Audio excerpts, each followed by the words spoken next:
Hello ladies and gentlemen, welcome to another video. Tonight I want to talk about hair loss and treatment, whether treatment works. So, a little bit of background. I started losing my hair when in my early 20s. So I went to my doctor about it because it was kind of worrying at the time. So I went to the doctor. I sat in front of the doctor and I went like this, just run my hands through my hair, and my fingers were full of hair, so just falling out in front of me.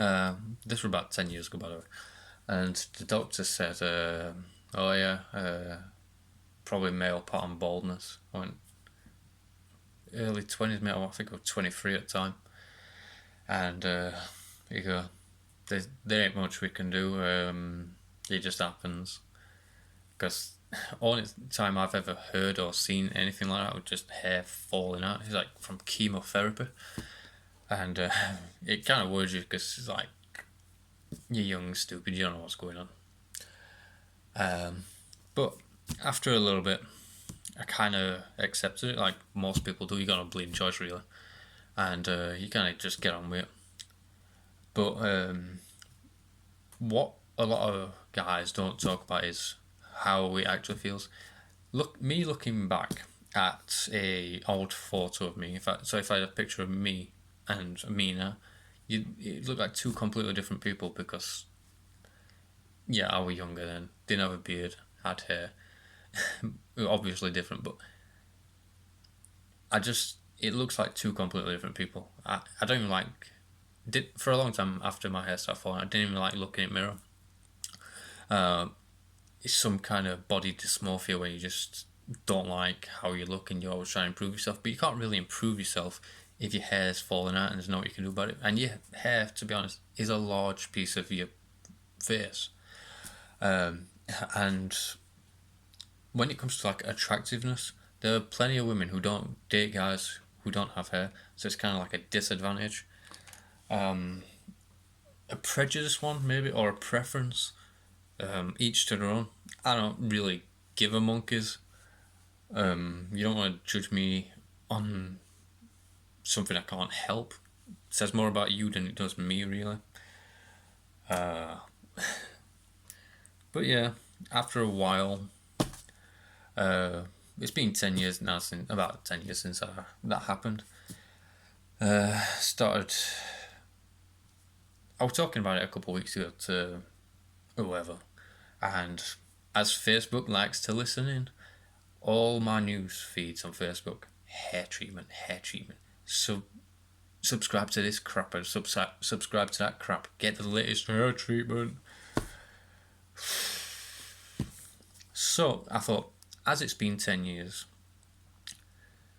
maybe I should talk to someone. And another thing as well, with the rise in the transgender movement, you always see transgenders, and there's no prejudice here. I really don't give a shite. If you're old enough, over the age of 18, do whatever you want. Don't give a monkeys. But I'm gonna say, when you ever see a transgender, they've always got a full head of hair. So that made me curious. Like, you can see it before and after. Like before, bald as out, after full head of hair. So I was like, am I missing something here? So I thought I'll talk to a doctor. And the lady I talked to, very nice doctor. She weren't like in the medical profession for long, so she had to get advice when I left. But I was talking to her saying, I came to doctors a couple of years ago. My hair was falling out in droves, and I could just run my hands through my hair and I had lumps of it. And although I've accepted the hair loss, I'm perfectly fine with it. Is there anything that can be done? Because if it's an option, then I like to have extra options if they're available. And like I said, because she weren't like she were new to being a doctor. She took a couple of days, talked to a colleague, sorry, and she messaged me back and she says,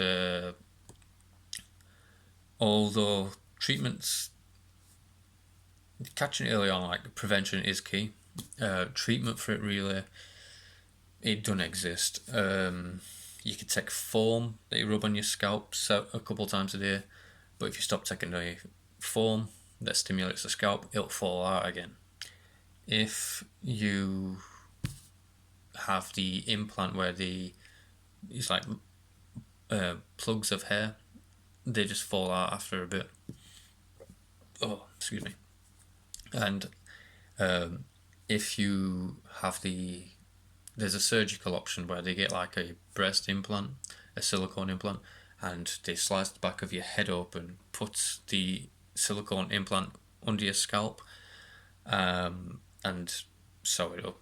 And periodically they inject it with a silicone, so the implant gets bigger and bigger and bigger, which stretches your scalp.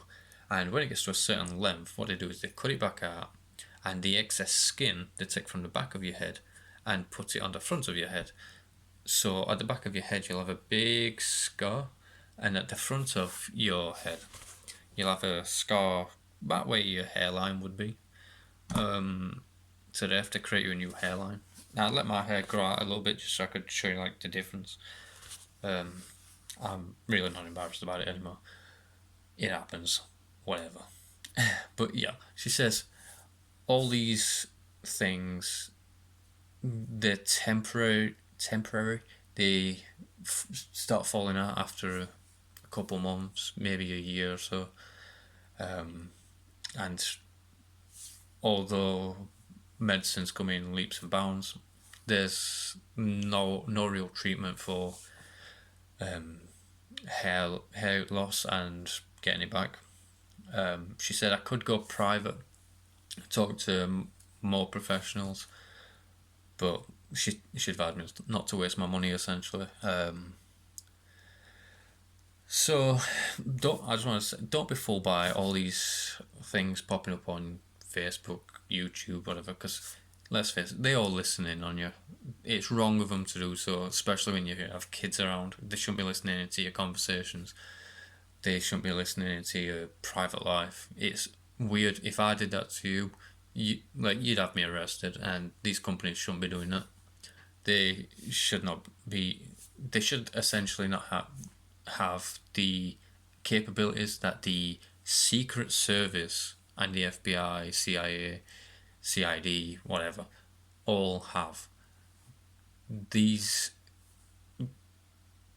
just chat rooms should not have that capabilities of listening into our conversations. It's frigging disgusting. They're listening to the most intimate parts of your life, the most traumatic parts of your life, and your most vulnerable moments. And quite frankly, I think there should be a law against it, because you know for a fact these CEOs will not disclose their information. They'll have privacy blockers on their phones and whatnot. So just because we're the common folk, the peasants, we are treated differently.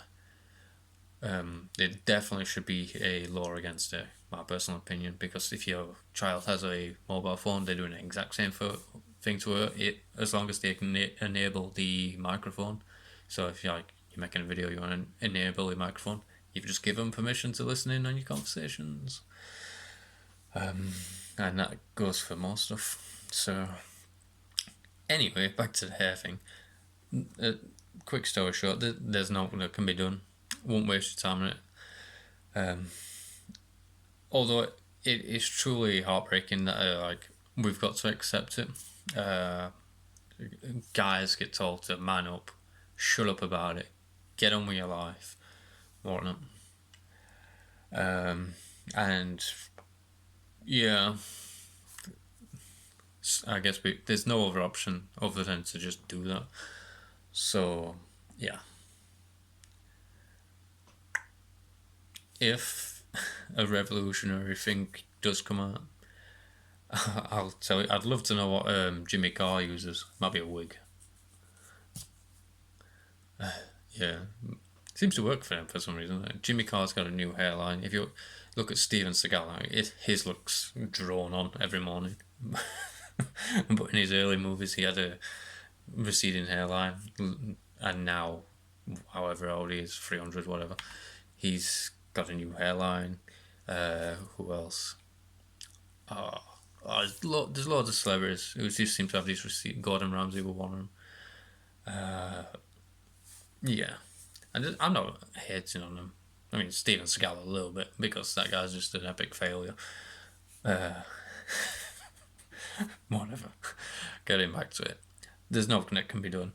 Prevention can be key, I guess, with some people. It depends how your genetics are. But it's probably just going to be something you'll have to accept unless you want to wear a wig or try different things. But personally, I don't like idea of rubbing chemicals on my body, taking steroids or whatever. Yeah. Each to their own. Talk to your doctor about it. Get more information. Do your own research if you don't trust me. No reason to, but like I said, each to their own. And catch you next time. Peace out.